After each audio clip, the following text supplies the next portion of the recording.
Shalini's gritty fight against all odds has drawn the attention of national media. She lives with 7 members of her family in a small one-bedroom house and works as a maid to earn her livelihood. She nurses her brother who has cancer and a father who is bedridden. Amidst all this, she also found time to score 85% in the PU board exam. Here is her story in her own words.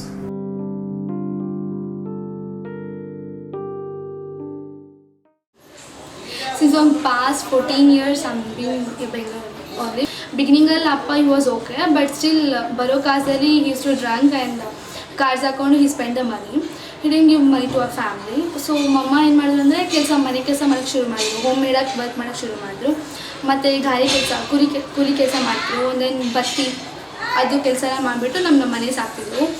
I think in the year of 2002 ಏನಾಯ್ತು ಅಂದರೆ ಅಪ್ಪ ಬಂದು work ಮಾಡ್ತಿರುವಾಗ second ಫ್ಲೋರಿಂದ ಬಿದ್ದುಬಿಟ್ರು and he had got injured in brain. So 2 to 3 years ಅಪ್ಪ ಕೋಮಾದಲ್ಲೇ ಇದ್ದರು. ಅಮ್ಮ ಮಾತ್ರ ಮನೆ ಕೆಲಸ ಮಾಡ್ಕೊಂಡು ಸಾಕ್ತಿದ್ರು. ಯಾರೂ ರಿಲೇಷನ್ ಬಂದಿಲ್ಲ ಸಪೋರ್ಟ್ಗೆ.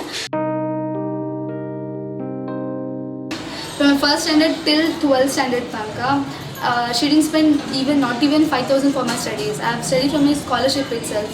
From first standard to 7th standard ನಮಗೆ ಆವಾಗ ಸ್ಕೂಲ್ ಫೀಸ್ ತುಂಬ ಕಮ್ಮಿ ಇತ್ತು. It means around yearly we have to pay just 250. ಅದು ಸ್ಕಾಲರ್ಶಿಪ್ಪಲ್ಲೇ ಕಳೀತಿದ್ದೆ ನಾನು. ಸೆಕೆಂಡ್ PUC ಫಸ್ಟ್ ಇಯರ್ ಅಂತ ಬಂದುವಾಗ ಸೈನ್ಸ್ ತೊಗೊಂಡೆ ಅಲ್ಲ, ನನ್ನ ದೀಕ್ಷಾ ಕಾಲೇಜೇ ಸಿಕ್ತು. ಇಟ್ಸ್ ಟು ಎಕ್ಸ್ಪೆನ್ಸ್ ಅಂತ, ಬಟ್ ನಂಗೆ ಒಂದು ಟ್ರಸ್ಟ್ ಸಿಕ್ತು ಸ್ವಾಮಿ ವಿವೇಕಾನಂದ ಯೂತ್ ಮೂಮೆಂಟ್ ಅಂತ. ಅವರು ನನ್ನ 10th ಮಾರ್ಕ್ಸ್ ಕಾರ್ಡು ಎಲ್ಲ ಸ್ವಲ್ಪ ನೋಡಿಬಿಟ್ಟು ಫ್ರೀ ಸೀಟ್ ಮಾಡಿಕೊಟ್ರು. ಮನೆ ಪರಿಸ್ಥಿತಿ ಎಲ್ಲ ನೋಡಿಬಿಟ್ಟು ನಂಗೆ ಫ್ರೀ ಸೀಟ್ ಮಾಡಿಕೊಟ್ರು. For the 2 years I didn't pay not even a single paise for my studies. They made a school fees, bus pass, uniform, they made everything free for me. Actually ಲ್ಯಾಂಗ್ವೇಜಲ್ಲಿ ತುಂಬ problem ಆಗ್ತಿತ್ತು. Because initially Tamil medium, then Kannada medium ಮತ್ತು English ಅಂದರೆ ಸ್ವಲ್ಪ ಕಷ್ಟ ಆಗ್ತಿತ್ತು. Because full ತಮಿಳಲ್ಲಿ ಓದ್ಬಿಟ್ಟು ನೆಕ್ಸ್ಟು ಕನ್ನಡ ಅಂದರೆ ಅದು ಸ್ವಲ್ಪ ಕಷ್ಟ ಆಗ್ತಿತ್ತು. ಸೊ ಪರವಾಗಿಲ್ಲ ಅದನ್ನು ಮ್ಯಾನೇಜ್ ಮಾಡೋಂದ್ಬಿಟ್ಟು ಅಂದರೆ ಫಸ್ಟ್ ಇಯರ್ ತುಂಬ ಕಷ್ಟಪಟ್ಟೆ. ಬಿಕಾಸ್ ನನಗೆ ಇಂಗ್ಲೀಷ್ ಅಷ್ಟೊಂದು ಫ್ಲೂಯೆನ್ಸಿ ಬರ್ತಿರಲಿಲ್ಲ. ಇವತ್ತಂತೂ ನನಗೆ ಅಷ್ಟೊಂದು ಫ್ಲೂಯೆನ್ಸಿ ಬರೋಲ್ಲ. ಸೊ ಅದು ಸ್ವಲ್ಪ ತುಂಬ ಪ್ರಾಬ್ಲಮ್ ಆಯಿತು. ಬಿಕಾಸ್ ಎಲ್ಲ ಅವರು ಅಲ್ಲಿರೋರೆಲ್ಲ ICSE CBSE ಬ್ಯಾಕ್ಗ್ರೌಂಡ್, ನಾನು ಮಾತ್ರ ಸ್ವಲ್ಪ ಸ್ಟೇಟ್ ಬ್ಯಾಕ್ಗ್ರೌಂಡ್ ಮತ್ತು ಕನ್ನಡ ಇಂಗ್ಲೀಷ್ ಆ ಕಾಂಬೋ ಅಂತ ಬಂದಿರೋದು. ಸ್ವಲ್ಪ ಕಷ್ಟ ಆಗಿತ್ತು ಬಿಗಿನಿಂಗ್. ನಮ್ಗೆ ಒಳ್ಳೆ ಫ್ಯಾಕಲ್ಟಿ ಮೆಂಬರ್ಸ್ ಕೂಡ ಸಿಕ್ಕಿದ್ರು. ಅವ್ರ ಪರ್ಸ್ನಲ್ ಟೈಮೆಲ್ಲ ಕಾಲೇಜ್ ಟೈಮಿಂಗ್ ಆದಮೇಲೆ ಸ್ಪೆಂಡ್ ಮಾಡಿ ನಮಗೋಸ್ಕರ ಹೇಳ್ತಿದ್ರು, ಕ್ಲಾಸಸ್ ಎಲ್ಲ ತೊಗೊಳ್ತಿದ್ರು. ಸೊ ತುಂಬ ಥ್ಯಾಂಕ್ ಯು ಹೇಳ್ತೀನಿ. Month of I think Jan, ನಮ್ಮ ತಮ್ಮಂಗೆ he was severely suffered from blood cancer. In the initial stage we didn't know because we thought it as usual fever. Initially we admitted him to Malleshwaram hospital. It will be around in the 1 month, 1 or 2 months we spent there. Again we discharge ಮಾಡ್ಕೊಂಡು ಮನೆಗೆ ಕರ್ಕೊಂಡ್ಬಂದ್ವಿ. Because ನಂಗೆ exam date ಬಂದ್ಬಿಟ್ಟು ನಂಗೆ ನಾಳಿದ್ದು chemistry exam ಅಂದರೆ ನಾನು ಇವತ್ತು ನಮ್ಮ ತಮ್ಮನ ಡಿಸ್ಚಾರ್ಜ್ ಮಾಡ್ಕೊಂಡು ಕರ್ಕೊಂಡ್ಬಂದೆ. ಸೊ ನಂಗೆ ಅದೆಲ್ಲ ಓದೋಕ್ಕಾಗಲಿಲ್ಲ. ನಂಗೆ PU ಎಕ್ಸಾಮ್ ಆಯಿತು. ಸೊ ಐ ಥಾಟ್ PU ಚೆನ್ನಾಗಿ ಮಾಡಿಲ್ಲ, will try to get more marks in CET, ಒಳ್ಳೆ ರ್ಯಾಂಕ್ ಬರಬೇಕಂತ ಸ್ಟಾರ್ಟ್ ಮಾಡಿದೆ ಓದೋಕ್ಕೆ. ಆ ಸ್ಟೇಜಲ್ಲಿ ಏನಾಯಿತು ಅಂದರೆ ತುಂಬ ಜ್ವರ ಜಾಸ್ತಿ ಆಗಿಬಿಟ್ಟು ಕಾಲೆಲ್ಲ ಊತ ಆಗ್ಬಿಡ್ತು. ಒಂದು 3 ತಿಂಗಳಾಯಿತು ಅವ್ನು ನಡೆದೇ ಇಲ್ಲ. ಅವ್ನ ಎಕ್ಸಾಮ್ ಮೇಲೆ ನಮ್ಮ ಅಮ್ಮನೇ ಅವನ್ನ ಕರ್ಕೊಂಡ್ಬಂದು ಎಕ್ಸಾಮ್ ಮಾಡಿದ್ದು ಆ್ಯಕ್ಚುಲಿ. ಆಮೇಲೆ ನಮ್ಗೆ ಸ್ವಲ್ಪ ಪರಿಚಯ ಹೇಳಿದ್ರು, ಕ್ಯಾನ್ಸರ್ ಥರ ಇದೆ, ನೀವು ಒಂದು ಮಾಡಿ ಇಂದಿರಾ ಗಾಂಧಿ ಹಾಸ್ಪಿಟಲ್ ಅಡ್ಮಿಟ್ ಮಾಡಿ ಅಂತ ಹೇಳಿದ್ರು. ಇಂದಿರಾ ಗಾಂಧಿ ಹಾಸ್ಪಿಟಲ್ ಅಡ್ಮಿಟ್ ಮಾಡಿ ಅವರಂದ್ರೆ ಅದು ಸೇಮ್ ಕ್ಯಾನ್ಸರ್ ಥರನೇ ಇದೆ, ನೀವು ಕಿಡ್ವಾಯ್ ಹೋಗಿ ಅಂತ ಹೇಳಿದ್ರು. ದೆನ್ ಕಿಡ್ವಾಯ್ ಹೋಗಿದ ತಕ್ಷಣ ಅವ್ರು ಹೇಳಿದ್ರು ಬೋನ್ ಮ್ಯಾರೋ ಮಾಡಿಬಿಟ್ಟು it's kind of blood cancer which is leukaemia.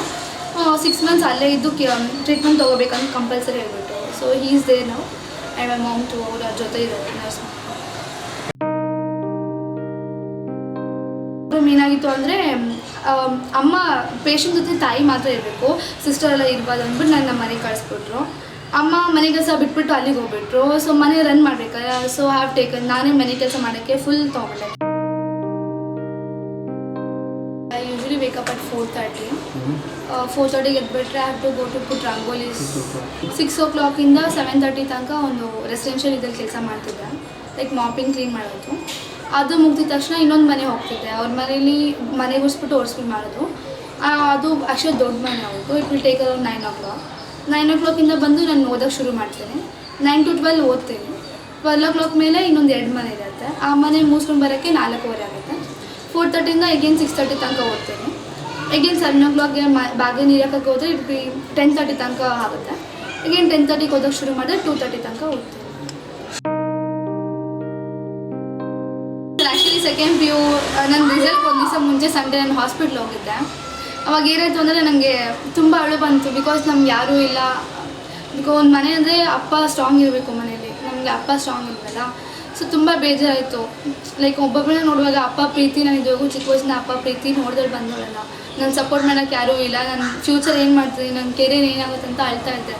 ಮಾರನೇ ದಿವಸ ರಿಸಲ್ಟ್ ಬಂದು ನಂಗೆ ಆವಾಗಲೇ ಗೊತ್ತಾಯಿತು ನಂಗೆ ಇಷ್ಟು ಜನ ಹೆಲ್ಪ್ ಮಾಡೋಕ್ಕೆ ಮುಂದೆ ಬಂದಿದ್ದಾರೆ ಅಂತ. ನನಗೆ ತುಂಬ ಖುಷಿ ಆಯಿತು ಆ್ಯಕ್ಚುಲಿ. ಇಂಟರ್ವ್ಯೂ ಅಂದರೆ ನಂಗೆ ಮೀಡಿಯಾ ಬಂದಬೇಕು, ನಾನು ತುಂಬ ಪಾಪ್ಯುಲರ್ ಆಗಬೇಕಂತ ನನಗಿಲ್ಲ, ಆ ಥರ ಇಂಟೆನ್ಷನ್ ಇಲ್ಲ. ನಂಗೆ ಯಾರಾದರೂ ಹೆಲ್ಪ್ ಮಾಡೋಕ್ಕೆ ಮುಂದೆ ಬರ್ತಾರೆ ಅಂದ್ಬಿಟ್ಟು ನಾನು ಇಷ್ಟು ರಿಸ್ಕ್ ತೊಗೊಂಡು ನಾನು ಮಾಡಿದ್ದೆ ನಾನು. ಬಟ್ ತುಂಬ ಜನ ಹೆಲ್ಪ್ ಮಾಡೋಕ್ಕೆ ಮುಂದೆ ಬಂದಿರೋ. I'm really thank you so much.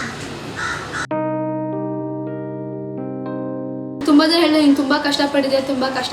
Actually ನಾನು ಕಷ್ಟನೇ ಪಡಲಿಲ್ಲ. ಬಿಕಾಸ್ ನಾವು ಕಷ್ಟ ಅಂತ ತೊಗೊಂಡ್ರೆ ಅದು ಕಷ್ಟನೇ, ಅದನ್ನ ಈಸಿ ಅಂತ ತೊಗೊಂಡ್ರೆ ಈಸಿ ಥರನೇ. ನನ್ನ ಲೈಫಲ್ಲಿ ಒಂದು ಮೂಮೆಂಟ್ ನಾನು ಮರೆಯೋಕ್ಕಾಗಲ್ಲ. ನಾನು ತುಂಬ ಚಿಕ್ಕವಳಿದ್ದೆ, ಬಟ್ ಸ್ಟಿಲ್ ನಂಗೆ ಇನ್ನೂ ಜ್ಞಾಪಕ ಇದೆ. ನಮ್ಮ ಅಪ್ಪ ಬಿಲ್ಡಿಂಗ್ದಲ್ಲಿ ಬಿದ್ದಿರಲ್ಲ, 1 ಸೆಕೆಂಡ್ ಅಮ್ಮ ಹತ್ರ ಬಂದು ಇನ್ಫಾರ್ಮೇಷನ್ ಹೇಳಿದ್ರು ಎಲ್ಲರೂ. ಆ 1 ಸೆಕೆಂಡ್ ಅಮ್ಮ ಏನು ಮಾಡಿದ್ರು ಅಂದರೆ ತುಂಬ ದುಃಖ ಆಗ್ಬಿಟ್ಟು ನಮ್ಮ ತಮ್ಮ ತುಂಬ ಚಿಕ್ಕ ಹುಡುಗ ನಮ್ಮನ್ನ ಇಬ್ಬರು ತಪ್ಕೊಂಡು ಹೆಂಗೆ ಹತ್ತದ ಅಂತ ಆ ಮೂಮೆಂಟ್ ನಂಗೆ ಇನ್ನೂ ನಾನು ತುಂಬ ಚಿಕ್ಕ ಹುಡುಗಿ ಅವಾಗ. ಬಟ್ ಸ್ಟಿಲ್ ಆ ಸೆಕೆಂಡ್ ನಂಗೆ ಇನ್ನೂ ಜ್ಞಾಪಕ ಇದೆ. ನಂಗೆ ಯಾವಾಗವಾಗ ಸ್ವಲ್ಪ ಕಷ್ಟ ಫೀಲ್ ಆಗುತ್ತೆ ಅಥವಾ ಇದಾದರೆ ಒಂದು ಮೂಮೆಂಟ್ ನಂಗೆ ತಲೆಗೆ ಬರುತ್ತೆ. ಆ ಮೂಮೆಂಟ್ ಒಂದು ಬಂದರೆ ನಂಗೆ ಕಷ್ಟ ಎಲ್ಲ ಲೈಕ್ ಚೂರು ಆಗುತ್ತೆ ಆ ಥರ.